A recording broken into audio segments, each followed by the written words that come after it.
Greetings, I'm Orange County Mayor Jerry Demings. March is Women's History Month, a time to reflect on the often overlooked contributions women have made to America's history. This year's theme is providing healing, promoting hope. We have some extraordinary women who are members of the Orange County Veterans Advisory Council. They have served our community in all corners of the world. Their sacrifices represent women service members who make up roughly 16% of our active duty armed forces. In a few moments, you will hear from these patriots who made it their duty to serve their country.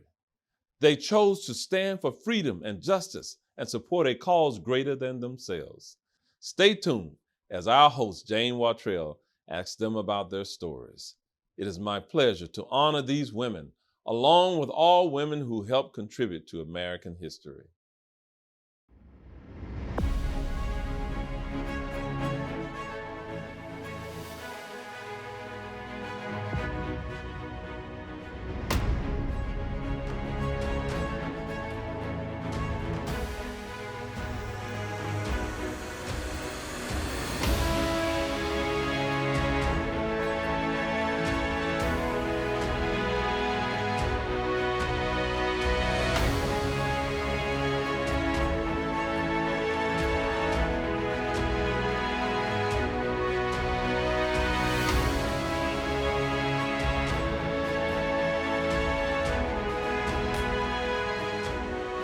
Welcome to our Women's History Month celebration. I'm Jane Wattrell, Communications Manager for Orange County Government, and we are outside the Orange County Regional History Center.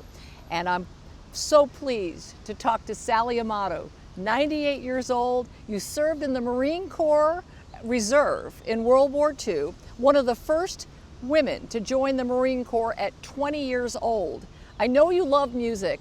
You ended up playing the bugle. But what inspired you to answer the call to serve your country, Sallie? Well, as you mentioned, I was 20 years old. In the small town in Virginia where I lived, there wasn't much future for women. In 1943, I was concerned about what my future would be. Where am I going? What am I going to do? And I talked to my mother and I said, I've seen a poster. The poster said, be a Marine, free a Marine to fight. I thought about that, and I thought I had good parents who told me, take advantage of opportunities. Here was a door. The Marine Corps was a door. And I enlisted because I had always loved music, and so did my father. I lived in that small town where the mamas, papas, teenagers, and all had played in the band. We had a town band like you've seen on some of the small towns. Like the Music Man. Yes, yes. Back then. So my father gave me a trumpet, gave my sister, who was 2 years younger than I gave her a trumpet. I had a brother who played a trombone and another brother who played a French horn. My father, he just picked up these instruments. My oldest brother played drums. He loved that. Then we more or less were self-taught, so you can imagine what my mother went through listening. Sure. Must have been a very lively household. Well, we were happy kids. Yeah. And she was a very tolerant mother. She wanted us to be happy. And I think with the theme of this Women's Month, promoting and what is the other word? What is the theme? Promoting and helping women, and it's honoring women, really. Well, but it was providing and promoting. Yes, the theme is providing healing and promoting hope. Yes. I think that is a wonderful, wonderful theme that you have for women. By nature, we are nurturers. We want people to be happy and to be good and to be, we just that's us. Yes, it's true. Now, bugle playing. So what happened was, the short story is, you get into the Marine Corps and they say, we need a bugle player. Bugle playing is so tied in to the military. It's such a, you don't really hear of a bugle in any other thing but military. Tell me about how you learned to play it and the calls, they call them calls, that you played. Well, I saw the poster of the recruiting band. Oh, probably 50 beautiful young women, and they were in the Marine Corps uniform, marching. And I thought, oh, I would love to be one of them. I'm going to enlist and be in the Marine Corps band. Well, I enlisted, and I went through basic training, boot camp as we called it, at Camp Lejeune, North Carolina, where the women we went through basic training. That was the only place we had then. We were assigned different duties after we finished boot camp. So I had made it known that I wanted to be in the band. So I went for an interview, and I was given a trumpet and a sheet of music, and was told, now play this march from here to here, which I did. And went back to the barracks, and I said, oh, I'm going to be in the band. I know I'm going to, I knew that march.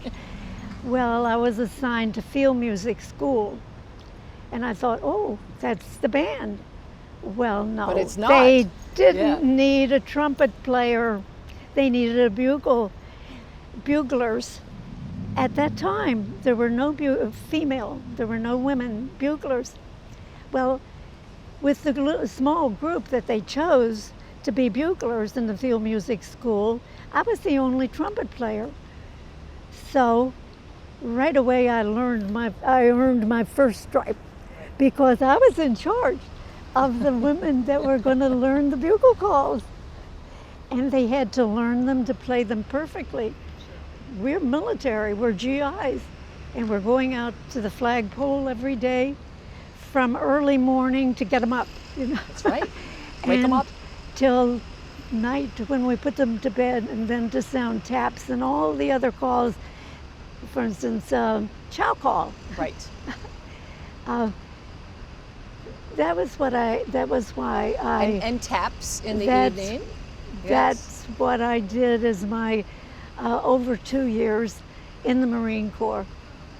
So, how did serving your country shape your whole life, your worldview? This must have been just an extraordinary experience for a young I woman. think without the Marine Corps, I wouldn't be sitting in this chair. First of all, it gave me discipline I would not have got anywhere else. I think it's good for young people to have that basic and that discipline, whether they like it or not. I loved it. Didn't have a problem with boot camp. Right. I think then we were from homes that had never, most of us had never been anywhere. So we were so delighted to be somewhere doing something. And I think the way it changed my life was after I served, I was able to go to school on the GI Bill.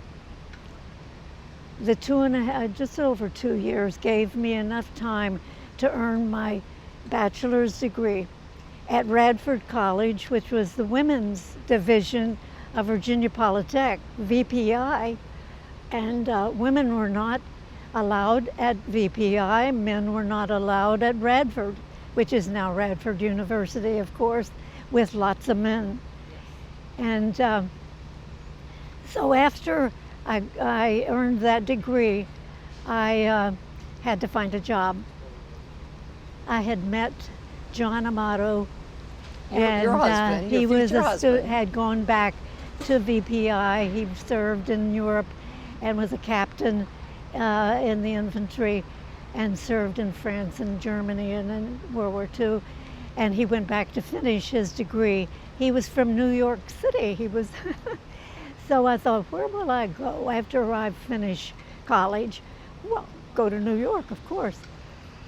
So I decided, what would I do in New York? Well, I'll be a dietitian's assistant, because I had been told, since I had never learned to take care of a home, right in the military from high school probably, and so home economics was what I was told. You'll take home economics and you'll take science as a minor.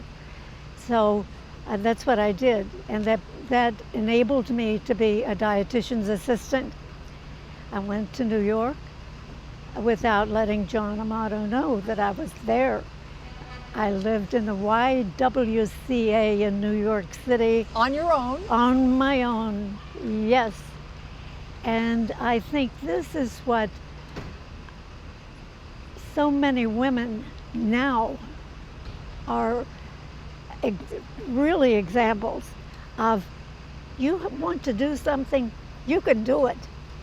And you learn to take care of yourself. I think that's an important lesson for women. Is that what the military taught you? Of course, yes. I had self-confidence. Marine Corps gave me that. As I say, so much of my life was designed from the basic training that I got and making me feel worthwhile. I felt so proud. Oh, I think that's great. So, you kind of touched on a few things. You gave advice to young women to join something like this.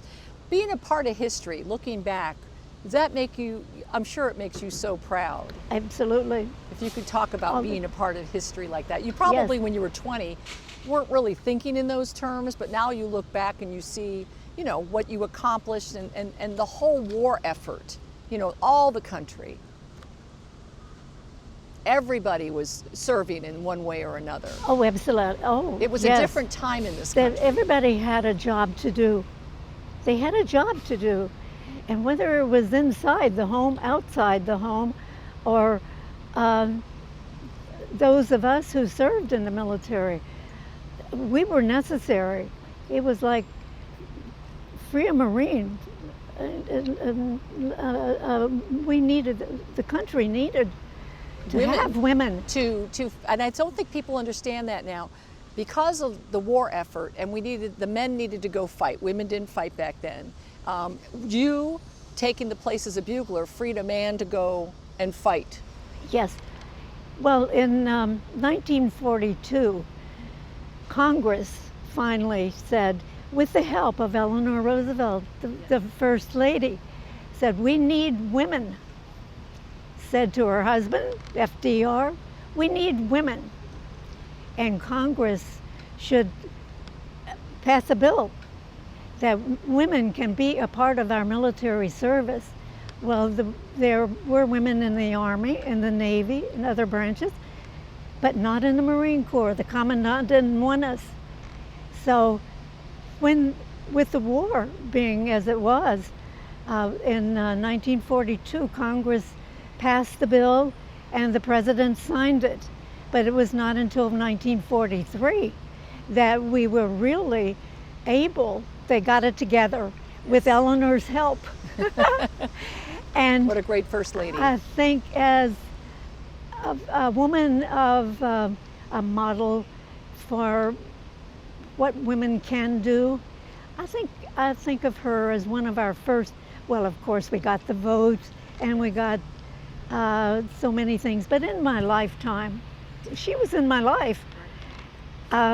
People look at me, my next birthday I'll be 99, and so there have been many women as we go along who have been helpful in giving me examples of what I could do, what I can do, because they did it, I can do it, I can do that. I think she was the influence, and as I've gone along, yeah, what a great role model, Eleanor Roosevelt. We don't, you know, because a lot of us weren't around when she was alive. I want to tell you, if you don't know, No. She had 17, well, I'm going to say mottos or something that she lived by every day, or she could call Sure. on every day. And she said that the world that we live in. I don't have the quote exactly, but we are developing that world every day. We are influencing the world, and it makes me very emotional to think that this is what she was thinking about, encouraging women. You know, we have brains. We don't have the muscles maybe, but we have the brains, and we have as well as, but I think before the war, or before we got the vote, women thought they couldn't. Right. We were Well, there was just no opportunity. no opportunities, and we thought we couldn't. Right. Yes, and then we were not allowed when we thought we could. Right. And then the opportunities came, and, And then- look what happened. We've Yeah. got Women's History Month. How about And that? look where we are now. That's right. Ay, ay, ay. Yes, as Hillary Clinton said, and that have nothing to do with politics, but I remember that she said, where there is no ceiling, the sky's the limit. Well, Sallie, you're a wonderful example of that. Thank you for sharing your story with us. We love it that you were a bugler, and I hope our audience loves it as well. So thank you so much, and I thank you think for being part this- of Women's History Month. This is a great honor for me, truly. And this, as I said before, I love the Marine Corps. I loved being a part of it and what they've given to me.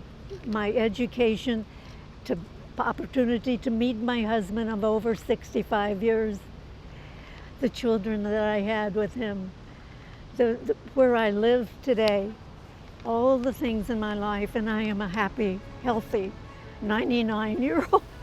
I love it. Thank you. Thank you. Thank you. This has been an honor for me to represent. It's been a pleasure The to brand. interview you and to share you with Central Florida. So thank you so much. I thank you.